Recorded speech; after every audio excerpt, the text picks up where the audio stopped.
भक्ति भारत में आपका स्वागत है। अगर आपको वीडियो पसंद आए तो इसे लाइक करें, शेयर करें और ऐसे और भी भक्ति वीडियो देखने के लिए सब्सक्राइब करें। प्राचीन समय की बात है। दक्षिण भारत की तुंगभद्रा नदी के तट पर एक नगर में आत्मदेव नाम का एक व्यक्ति रहता था, जो सभी वेदों में पारंगत था। उसकी पत्नी का नाम धुंधुली था। धुंधुली बहुत ही सुंदर लेकिन स्वभाव से क्रूर और झगड़ालू थी। घर में सब प्रकार का सुख था, लेकिन वह व्यक्ति अपनी पत्नी से तो दुखी था ही साथ उसे कोई संतान का भी सुख भी नहीं था। वह चिंता में रहता था कि यदि उम्र ढल गई तो फिर संतान का मुख देखने को भी नहीं मिलेगा। यह सब सोचकर उसने बड़े दुखी मन से अपने प्राण त्यागने के लिए वह वन चला गया। वन में एक तालाब में वह कूदने ही वाला था कि तभी एक सन्यासी ने उसे देखकर उससे पूछा, कहो विप्र वण, तुम्हें ऐसी कौन सी भारी चिंता है जिसके कारण तुम प्राण त्याग रहे हो? आत्मदेव ने कहा, ऋषिवर, मैं संतान के लिए इतना दुखी हो गया हूँ कि मुझे अब अपना जीवन निष्फल लगता है। संतानहीन जीवन को धिक्कार है और मैंने जिस गाय को पाल रखा है वह भी बांझ है। यह तो ठीक है, मैं जो पेड़ लगाता हूँ उस पर भी फल फूल नहीं लगते। मैं घर में जो फल लाता हूँ वह भी बहुत जल्दी सड़ जाता है। इन सब बातों में मैं बहुत दुखी हो चुका हूँ। ऐसा कहकर वह व्यक्ति रोने लगता है। वह संत उसकी बात सुनकर उसके ललाट की रेखाओं को देखता है। रेखाओं को देखकर वह कहता है कि विप्रवण, कर्म की गति बड़ी प्रबल है, वासना को छोड़ दो। सुनो, मैंने तुम्हारा भाग्य देख लिया है। इस जन्म में तो क्या अगले 7 जन्मों तक तुम्हारे कोई संतान किसी प्रकार से भी नहीं हो सकती। तब ब्राह्मण कहता है, तो फिर मुझे प्राण त्यागने दीजिए, या आप किसी भी यत्न से मुझे पुत्र प्राप्त का मार्ग बताएं। जब वह यह संत देखता है कि यह व्यक्ति किसी भी प्रकार से समझाने पर प्राण त्यागने का आमादा है, तो वह अपनी झोली से फल निकाल कर कहता है कि अच्छा ठीक है, तुम यह फल लो और इसे अपनी पत्नी को खिला दो, इससे उसके एक पुत्र होगा।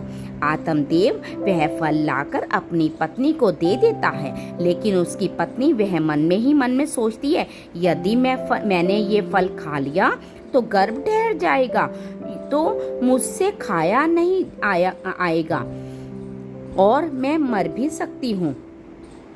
यह सोचकर वह तय करती है कि मैं ये फल नहीं खाऊंगी। इसलिए वह आत्मदेव से कई तरह के तर्क और कुतर्क करती है। आत्मदेव के कहने पर वह फल तो रख लेती है, लेकिन खाती नहीं है। एक दिन उसकी बहन उसके घर आती है, जिससे वह सारा किस्सा सुनाती है। बहन उससे कहती है कि मेरे पेट में बच्चा है, प्रसव होने पर वह बालक मैं तुम्हें दे दूंगी, तब तक तुम गर्भवती के समान घर में रहो। मैं कह दूंगी मेरा उसकी बहन का बच्चा मरा हुआ पैदा हुआ और तू ये फल गाय को खिला दे। आत्मदेव की पत्नी अपनी बहन की बात मानकर ऐसा ही करती है। उस फल को वह गाय को खिला देती है। समय व्यतीत होने पर उसकी बहन ने बच्चा लाकर धुंधली को दे दिया। पुत्र हुआ यह सुनकर आत्मदेव को बड़ा आनंद हुआ। धुंधली ने अपने बच्चे का नाम धुंधकारी रखा। इसके 3 माह व्यतीत होने के बाद एक दिन आत्मदेव सुबह गाय को चारा डालने गया तो उसने देखा कि गाय के पास एक बच्चा है जो कि मनुष्य आकार का है, लेकिन बस उसके कान ही गाय के समान थे। उसे देखकर वह आश्चर्य में पड़ गया।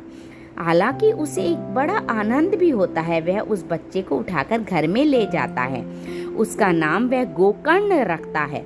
अब उसको 2 बाल हो जाते हैं, एक धुंधकारी और दूसरा गोकर्ण। गोकर्ण बड़ा होकर विद्वान, पंडित और ज्ञानी निकलता है, जबकि धुंधकारी दुष्ट, नशेड़ी और क्रोधी, चोर, व्यभिचारी, अस्त्र शस्त्र धारण करने वाला, माता पिता को सताने वाला निकलता है। वह माता पिता की सारी संपत्ति नष्ट कर देता है। एक दिन वह पिता को मार मार कर घर से निकाल देता है। पिता रोने लगता है और कहता है कि मेरी पत्नी का बांझ रहना ही अच्छा था। तभी वह गोकर्ण आ जाता है। वह पिताजी को वैराग्य का उपदेश देता है और कहता है कि आप सभी छोड़कर प्रभु की शरण में वन चले जाएं और भागवत भजन करें। भगवत व भजन ही सबसे बड़ा धर्म है। गो से उत्पन्न पुत्र गोकर्ण की बात मानकर आत्मदेव वन चले जाते हैं। बाद में उसकी पत्नी धुंधली को धुंधकारी सताने लगता है तो वह कुएं में कूदकर आत्महत्या कर लेती है। तब धुंधकारी 5 वेश्याओं के साथ रहने लगता है। वेश्याएं उसे अपने तरीके से संचालित करती थी। धुंधकारी उन वेश्याओं के लिए ही धन जुटाने लगता है। वह उनके लिए डाका डालता और चोरी करता। बाद में वे वेश्याएं सोचने लगते हैं कि यदि एक दिन वह पकड़ा गया तो राजा इसके साथ हमें भी दंड देगा। यह सोचकर वह वेश्याएं सोते हुए धुंधकारी को रस्सियों से उसका गला दबाने का प्रयास करती हैं। जब वह गला दबाने भी नहीं मरता तो वे सभी मिलकर उसे दहकते हुए अंगारे में डाल देती हैं। वह वहाँ तड़पता हुआ मर जाता है। बाद में उसे गड्ढा खोदकर गाड़ दिया जाता है। मरने के बाद धुंधकारी भयंकर दुख देने, झेलने और अपने कुकर्मों के कारण एक प्रेत बन जाता है। प्रेत बनने के बाद भूख और प्यास से वह व्याकुल हो जाता है। रहकर वह चिल्लाता भी रहता है क्योंकि उसे अंगारों से जलाया गया था। इसलिए उसकी अनुभूति उसे अभी भी सताती रहती है। उसे लगता है कि अभी भी मेरा शरीर जल रहा है। एक दिन उसका भाई गोकर्ण उसके गांव में कथा करते हुए आते हैं। गोकर्ण सबसे नजर बचाते हुए अपने पुश्तैनी मकान में सोने चले जाते हैं। अपने ही घर में अपने भाई को सोया हुआ देखकर धुंधकारी खुश हो जाता है और आवाज लगाता है। गोकर्ण यह आवाज सुनकर पूछता है कि तुम कौन हो? धुंधकारी कहता है मैं तुम्हारा भाई हूँ।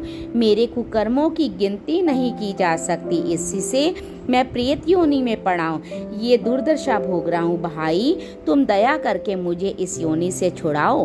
गोकर्ण कहता है कि मुझे बड़ा आश्चर्य हो रहा है। मैंने तुम्हारे लिए विधि पूर्वक गया जी में श्राद्ध किया, फिर भी तुम प्रेत योनि से मुक्त कैसे नहीं हुए? मैं कुछ और उपाय करता हूँ। कई उपाय करने के बाद भी जब कुछ नहीं होता तो अंत में वह सूर्यदेव से पूछते हैं तो सूर्यदेव कहते हैं केवल श्रीमद् भागवत कथा सुनने से मुक्ति हो सकती है, इसलिए तुम सप्ताह पारायण करो। तब गोकर्ण ने व्यास गद्दी पर बैठकर कथा कहने लगे। देश गांव से बहुत लोग कथा सुनने आने लगे। इतनी भीड़ हो गई कि सब आश्चर्य करने लगे। तब वह प्रेत भी वहां आ पहुंचा। वह इधर उधर स्थान ढूंढने लगा और इतने में उसकी दृष्टि एक सीधे रखे हुए 7 गांठ के बांस पर पड़ी। है वायु रूप से उसमें जाकर बैठ गया। जब शाम को कथा को विश्राम दिया गया तो एक बड़ी विचित्र बात हुई। सबके देखते देखते उस बांस की एक गांठ तड़ करती फट गई। इसी प्रकार 7 दिनों में 7 गांठें फट गई और 12 स्कंद सुनने से पवित्र होकर धुंधकारी एक दिव्य रूप धारण करके सामने खड़ा हो गया। उसने भाई को प्रणाम किया। तभी बैकुंठवासी पार्षदों के सहित एक विमान उतरा। सबके देखते ही धुंधकारी विमान पर चढ़ गए। उन पार्षदों को देखकर उनसे गोकर्ण ने कहा, भगवान के लिए प्रिय पार्षदों, यहाँ हमारे अनेकों शुद्ध हृदय श्रोतागण हैं। उन सब के लिए एक साथ बहुत से विमान क्यों नहीं लाए? यहाँ सभी ने समान रूप से कथा सुनी है, फिर फल में इस प्रकार का भेद क्यों? भगवान के पार्षदों ने कहा, इस फल भेद का कारण इनमें श्रवण का भेद है। श्रवण सबने समान रूप से किया किंतु इसके जैसा मनन नहीं किया। इस प्रेत ने 7 दिन तक सुने हुए विषय का स्थिर चित्त से खूब मनन भी करता रहा। यह कहकर वे सब पार्षद बैकुंठ को चले गए। श्रावण माह में गोकर्ण ने फिर से उसी प्रकार सप्ताह कर्म से कथा कही। वहां भक्तों ने से भरे हुए विमानों के साथ भगवान प्रकट हो गए। उस गांव में कुत्ते और चंडाल प्रयत्न जितने भी जीव थे सभी दिव्य देह धारण करके विमान पर चढ़ गए। भगवान उन सभी को योगी दुर्लभ गोलोक धाम में ले गए।